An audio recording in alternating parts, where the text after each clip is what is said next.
Hey everyone, this is Sugandha and you watching ready to get update. और आज आ गया question answer session, बहुत समय से पेंडिंग थे। आज मैं लेने वाली हूँ इंस्टा की क्वेरीज। दो एक रिक्वेस्ट है मेरी, इंस्टा पे मुझे खाली हाय हेलो हाय देयर ये करके मैसेजेस ना करें प्लीज। हाय हेलो के साथ ना अपनी क्वेरी जरूर पोस्ट करें, बिकॉज क्या होता है जब मैं क्वेरी देखती हूँ ना बहुत बड़ी, तो मैं उसका रिप्लाई कर देती हूँ। अगर खाली हाय हेलो होता है ना तो वो नहीं रिप्लाई हो पाता, प्लीज ठीक है, क्योंकि मैं चाहती हूँ बहुत सारे लोगों की क्वेरी सॉल्व करूँ, इस वजह से मैं ये बात कह रही हूँ, ठीक है प्लीज। चलिए, ये है दिव्या पर्धी की क्वेरी और ये कह रही है, hello ma'am, I need your help, will you please help me. Yes, बिल्कुल हेल्प करेंगे। Hello, I'll try to help. I'm doing a job in a company and my designation is HR and admin executive. My salary going to be 15,000 from this June. Otherwise, my salary is 10,000. I got offer of 20,000, but my designation is recruitment executive, right. अब क्या हो रहा है, ये क्या बता रही है, एडमिन एग्जेक्टिव की ये जॉब कर रही है, एचआर एंड एडमिन की। इनकी जो डेजिग्नेशन है वो ये है। सैलरी जो है वो 15,000 की हो जाएगी जून से, अदरवाइज जो सैलरी है वो 10,000 की है। ये क्वेरी मैं इसलिए ले रही हूँ बिकॉज ये बहुत जनरल क्वेरी है, बहुत सारे लोगों की आती है, तो मैंने कहा चलो यार आज इस क्वेरी को ले ही लेते हैं।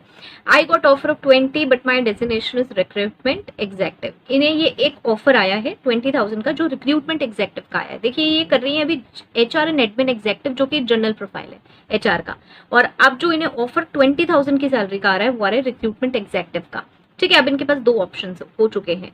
उसके बाद आता है, I don't know either I should reject the offer letter और accept. My total experience is 1.5 years and my current company is project based and I got offer letter from a consultancy company. जो recruitment executive का offer है वो इन्हें consultancy से आया है। अभी इनका एक्सपीरियंस जो है वो 1.5 years का हो चुका है और करंट कंपनी इनकी प्रोजेक्ट बेस्ड कंपनी है। कोई प्रॉब्लम नहीं है, प्रोजेक्ट बेस्ड कंपनी आजकल नॉर्मल है, सब होती ही हैं, ठीक है। चलिए नेक्स्ट देखते हैं। अभी ये पूरा मैं पूरा रीड करके फिर सारी बात बताती हूँ। मैम प्लीज हेल्प मी, मैं डिसीजन नहीं ले पा रही हूँ, ठीक है, वेरी नॉर्मल। मेरे घर में किसी ने भी एचआर फील्ड में काम नहीं किया है, उन्हें कोई आइडिया नहीं है कि मैं क्यों डिसीजन नहीं ले पा रही हूँ। सब बोल रहे हैं जहाँ अच्छी सैलरी है वहीं चली जाएं, बट ये डिसीजन मेरे 3 साल के करियर को खराब ना कर दे। मैम मेरी करंट कंपनी मेरा 15,000 सैलरी होने के बाद एक बॉन्ड साइन कराने वाली है, जिसमें कंडीशन ऐसा होगा कि 2 साल तक मेरा कोई इंक्रीमेंट नहीं होगा। अभी मैं क्या करूं समझ नहीं आ रहा है। देखिए बहुत ही अच्छी क्वेरी है, बहुत लंबी, और आपने बहुत सारी चीजें बहुत सारी बताई हैं, इसलिए मैंने इसको लिया है। तो चलिए सबसे पहले पहली चीज डिस्कस करते हैं जो आपने मुझे सबसे पहले बताई, वो ये है, यहाँ मैं बताऊंगी आपको फर्स्ट एंड फॉरमोस्ट आप डिसाइड करिए अपनी प्रायोरिटी। क्या प्रायोरिटी में डिसाइड करना है, हमें करना है इंटरेस्ट आपकी प्रायोरिटी है या फिर आपकी सैलरी। देखिए हो सकता है सैलरी आप अपनी फाइनेंशियल कंडीशन के अकॉर्डिंग देखिए, हो सकता है आपके मॉनेटरी एक्सपेंसेस ऐसे हों जो आपको अभी पैसे की ज्यादा जरूरत हो, ठीक है, मॉनेटरी ज्यादा जरूरत हो, तो आपको सबसे पहले ये देखना है कि प्रायोरिटी अभी आपकी क्या है, सैलरी है या आपका इंटरेस्ट है, ठीक है। अगर सैलरी वाले पॉइंट से, अगर फाइनेंशियल वाले पॉइंट से आप ओके हैं, ज्यादा प्रॉब्लम नहीं है, तो मैं कहूंगी अपने इंटरेस्ट वाले पॉइंट पे जाएं। यस, तब आप देखें कि आपका इंटरेस्ट क्या है। इंटरेस्ट दो तरीके से देखना है आपको, आपका इंटरेस्ट रिक्रूटमेंट प्रोफाइल में है या फिर जर्नलिस्ट प्रोफाइल में है, ओके। सैलरी वाला पॉइंट तो देखिए आपने पहले ही देख लिया कि मेरे लिए सैलरी अभी मैटर करती है या नहीं करती है, ठीक है, क्योंकि आज हो सकता है आप सैलरी देखकर किसी प्रोफाइल को चूज कर लें, लेकिन आप सैलरी देखकर रिक्रूटमेंट के प्रोफाइल को चूज कर लें और फिर आप बाद में कहें कि रिक्रूटमेंट तो मेरा इंटरेस्ट नहीं था, मुझे तो यार जर्नलिस्ट वाले में ही रहना था, ठीक है। तो पहले उसको पक्का कीजिए कि सैलरी, अभी आपको सैलरी ज्यादा चाहिए या फिर आपको पहले इंटरेस्ट वाली चीज देखनी है, ठीक है।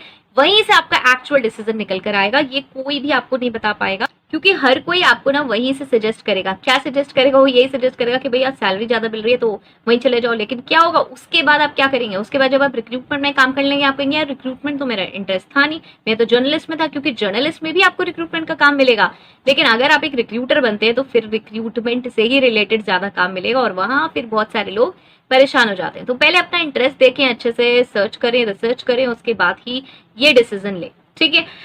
दूसरा आप कह रहे हैं बॉन्ड, ये भी बहुत इंपॉर्टेंट क्वेश्चन है। देखिए मैं पहले भी बता चुकी हूँ, कभी भी हम ऐसे डिसाइड नहीं कर सकते, कभी भी हम ये नहीं बता सकते कि किस कंपनी में आपको बॉन्ड लेना है नहीं लेना है। एक मेरा सेशन आया था बॉन्ड पे कि एक्सेप्ट करना चाहिए नहीं करना चाहिए, उसको जरूर देख लें जॉब सीरीज की प्लेलिस्ट में। लेकिन यहाँ मैं एक छोटी सी बात बता देती हूँ, सर्च करिए पूरा कंपनी, कंपनी के प्रोस्पेक्ट सर्च करिए, कंपनी कैसी है। अगर आप सरवाइव कर सकती हैं आगे इतने समय तक, तभी बॉन्ड एक्सेप्ट करिएगा। कंपनी के कुछ अच्छे प्लान्स हैं, कंपनी ग्रो करने वाली है, आप भी साथ में ग्रो होंगी, आप भी सारी चीजें सीखेंगी, तभी बॉन्ड साइन करिएगा। अदरवाइज तो फिर वही वाली कहानी होगी कि आप फ्रस्ट्रेट होते रहेंगे कि यार 15,000 सैलरी तो मिल गई लेकिन काम क्या है, कोई मजा नहीं है और मुझे बाइंड तो कर लिया कॉन्ट्रैक्ट में, बॉन्ड में, लेकिन मजा नहीं आ रहा और काम तो मैं कुछ सीख ही नहीं पा रही हूँ। ठीक है, सो ये आपको कंपनी की रिसर्च करके पता चलेगा, ये कोई ऐसे नहीं बता पाएगा।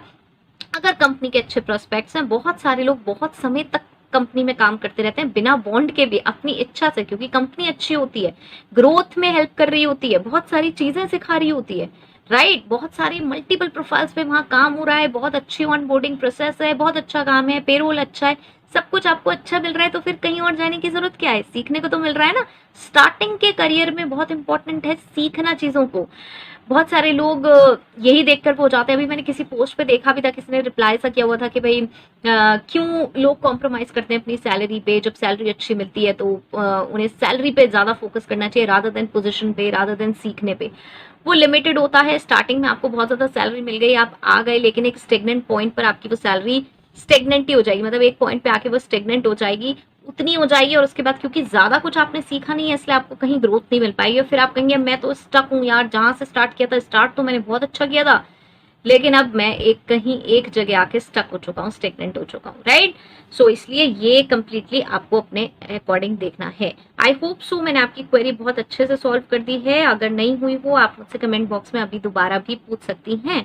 ठीक है, चलिए नेक्स्ट क्वेरी लेते हैं। नेक्स्ट क्वेरी भी बहुत ही अच्छी क्वेरी है, और यहाँ मैंने ये नोट भी कर लिया क्योंकि इनकी काफी सारी अच्छी अच्छी सी वो थी, तो लेट मी चेक के मैं साथ साथ उसके बारे में बात करती जाऊंगी। सेकंड क्वेरी भी मेरी इंस्टा से ही है, और ये कह रही हैं, इनकी है, चलिए, hello Sugandha, hello, I need to talk to you regarding my queries. I have so many questions to ask you. I have recently joined a hotel industry as HR manager. Congratulations.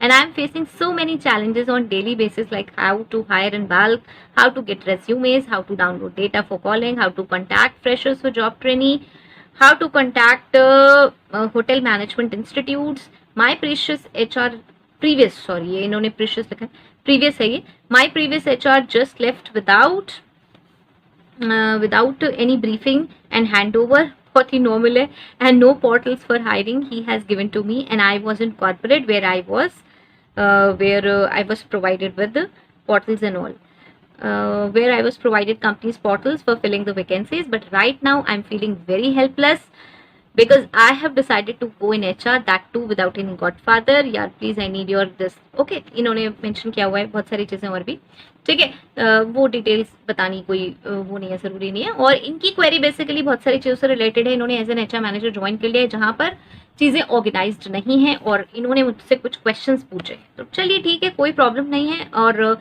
एक चीज मैं कहती हूँ कि ये बहुत ही नॉर्मल है जो आपने मुझे बताया कि बिना हैंड ओवर के वो छोड़ गए हैं और कुछ काम नहीं दिया है। ये चीजें मैंने भी फेस की है, तो ठीक है, कोई नहीं, हम काम करेंगे, कोई इशू नहीं है। चलिए, आपका सबसे पहली क्वेरी क्या थी? सबसे पहली क्वेरी थी आपकी बल्क हायरिंग से related. How to hire in bulk, bulk में कैसे हायर करें? टाई अप करिए कंसल्टेंसी से, वेस्ट मत करिएगा इस पर टाइम, क्योंकि पहले ही आपका सारा सिस्टम अनऑर्गेनाइज्ड है, तो इसलिए बल्क हायरिंग वाले पे बिल्कुल भी टाइम वेस्ट ना करें, कंसल्टेंसी से टाई अप करें। कंसल्टेंसी बहुत अच्छे से प्रोवाइड करती है बहुत सारे लोग, ठीक है। वहां नहीं बनता है तो एक मास मेलिंग का ऑप्शन आपके पास है ही। सेकेंड आता है, आपने चीज पूछी है how to get resumes. Resumes mass mailing से आते हैं, naukri.com पे मास मेलिंग करिए। बहुत सारे लोगों को मास मेलिंग पे मेरे सेशन भी बने हुए हैं, और इतना अगर आपने पोर्टल्स पे काम किया है तो आपको पता होगा, वहां पे अगर आप मास मेलिंग करेंगे बहुत सारे लोगों को मेल्स जाएगी, बहुत सारे रिस्पॉन्सेज आएंगे, वहीं से आपको सीवीज मिलेंगे, बहुत सारा डेटा मिलेगा, और कई जगह पोस्टिंग्स कर दीजिए, ठीक है, बहुत सारी जगह पोस्टिंग्स कर दीजिए, बहुत सारे लोग जरूर देखेंगे। Next is how to download data for calling. वही है, डेटा कॉलिंग कहाँ से मिलेगा आपको? वहीं से मिलेगा जो ये है एम्प्लॉय रेफरेंसेस से मंगवाइए, ठीक है, वहां पे टैप करिए, एम्प्लॉय से अच्छी ट्यूनिंग बनाइए वहां पे, और एम्प्लॉय रेफरेंसेस से मंगाइए, होंगे बहुत सारे लोग। और जो ये मास मिलेंगे इससे आपको मिलेगा ही मिलेगा, डेटा आपके पास आएगा, एक्सेल में डाउनलोड हो जाएगा और वहां से मिल जाएगा। How to contact freshers for job, how to contact freshers for job training, yes, campus placements, company, colleges, institutions, call कीजिए उन्हें वहां पे, यही है। हाउ टू कॉन्टैक्ट फ्रेशर्स, इसमें नौकरी, इंडीड, लिंक्डइन कर सकते हैं आप, यस, और होटल मैनेजमेंट इंस्टीट्यूट्स में बात कर सकती हैं आप, ठीक है, वहां देखिए जो भी आपका सिटी है। नेक्स्ट वाले में आ रही हूँ, how to contact hotel management institutes. इसमें आप जिस भी सिटी में हैं वहां सिटी में जितने भी इंस्टीट्यूट्स हैं सबकी एक लिस्टिंग बनाइए, पहले तो छोटे बड़े, पहले छोटों को टैप करना स्टार्ट कीजिए, फिर बड़ों पे आइए, कॉल लगा दीजिए सीधा, कोई प्रॉब्लम नहीं है। और कहिए कैंपस प्लेसमेंट की बात हो रही है, बहुत सारे कैंडिडेट्स हायर करने हैं, यस ऐसे ही बात बनेगी। स्पेशली जो छोटे इंस्टीट्यूट्स हैं वहां से बहुत ज्यादा लोग इंटरेस्टेड हो जाते हैं, क्योंकि वहां पे बड़ी कंपनीज या बहुत सारी कंपनीज नहीं आती हैं, लेकिन कैंडिडेट्स बहुत अच्छे मिल जाते हैं। ओके, सो उनसे बात कीजिए, टाइप्स कीजिए, और कोई भी एक्सपेंसेस की बात मत कीजिएगा कि मतलब उन्हें एक्सपेंसेस देने होंगे, जो कि अक्सर होता है कि एचआर वगैरह वहां जाते हैं तो एक्सपेंसेस देने होते हैं उनके हायरिंग के। तो अगर आप ये अफोर्ड नहीं कर सकते अपनी कंपनी से, बहुत कुछ स्कैटर्ड है, तो आप कहिए कि कोई एक्सपेंसेस नहीं लगेंगे, आप कैंपस ड्राइव फ्री में करने वाले हैं। जब आप कहेंगे आप फ्री में करने वाले हैं ना, तो सच में इंस्टीट्यूट्स इंटरेस्टेड होंगे, स्पेशली स्मॉल इंस्टीट्यूट्स इंटरेस्टेड होंगे, और आप फिर जो बड़े हैं वहां पे भी टाइप कर सकते हैं, कोई प्रॉब्लम नहीं है। कहीं से भी नंबर आपको ऑब्वियसली मिल जाएंगे, रिसेप्शन एंड ऑल के, वहां पे बात कर सकते हैं, या फिर एडमिशन सेल में भी कर सकते हैं, प्लेसमेंट सेल में बात कर सकते हैं किसी भी इंस्टीट्यूट के, और वहां से रिस्पॉन्स मिलता ही मिलता है। ट्राइड एंड टेस्टेड है, मैंने किया है, करवाया है, तो ये बहुत आसानी से हो जाते हैं, बहुत बच्चे वहां से हमें मिल जाते हैं स्टूडेंट्स, ठीक है। स्पेशली फ्रेशर्स आपको चाहिए होंगे अगर तो, और अगर पास आउट्स भी चाहिए तो वहाँ एल्यूमिनी से भी आपको वहां पे मिल जाएंगे, वहां पे फिर डेटा आपको कॉलिंग के लिए मिल जाएगा, ठीक है। तो आई होप सो ये मैंने आपको क्लियर कर दिया, नहीं हुआ है तो मुझे जरूर बता दें। दूसरा, एक लास्ट जो पॉइंट आपने बोला था कि यार उसने ऐसे ही लेफ्ट कर दिया है, कोई प्रॉब्लम नहीं है, लेफ्ट कर दिया है तो चीजें ऑर्गेनाइज करना स्टार्ट करिए, अब आपको करना तो है ही, ठीक है।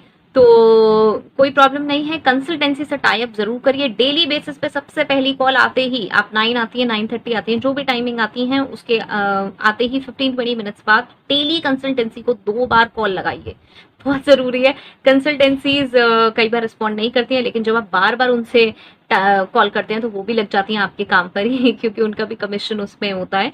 तो डेली इसकी हैबिट बनाएं, जरूर करें, ठीक है। सो आपने कुछ वैकेंसीज दी थी, मैं उसके बारे में बात नहीं करूंगी यहाँ पे, ठीक है। मैंने बहुत सारे टिप्स दे दिए हैं आपको कि कौन कौन सी वैकेंसी कैसे हायर करनी है, कुछ क्योंकि मैं चीजें भी कुछ डिस्क्लोज नहीं करना चाहती हूँ, राइट। एज आपने मुझे इंस्टा पे स्पेशली प्राइवेट में कराए मैसेज, तो इनबॉक्स कराए, तो इसलिए मैं किसी भी वैकेंसी के बारे में बात नहीं करूंगी, ठीक है। और आई थिंक ये आपकी क्वेरी सॉल्व हो गई होगी। अगर स्पेशली किसी वैकेंसी को कैसे हायर करना उसके बारे में पूछना चाहते हैं तो फिर आप मुझे मैसेज कर सकते हैं, कोई प्रॉब्लम नहीं है, राइट। आई होप सो ये बेनिफिशियल होगा, है, मुझे जरूर बताएं, और लोगों के लिए भी होगा, right. So all the very best, stay happy, stay safe, thanks for watching, bye bye.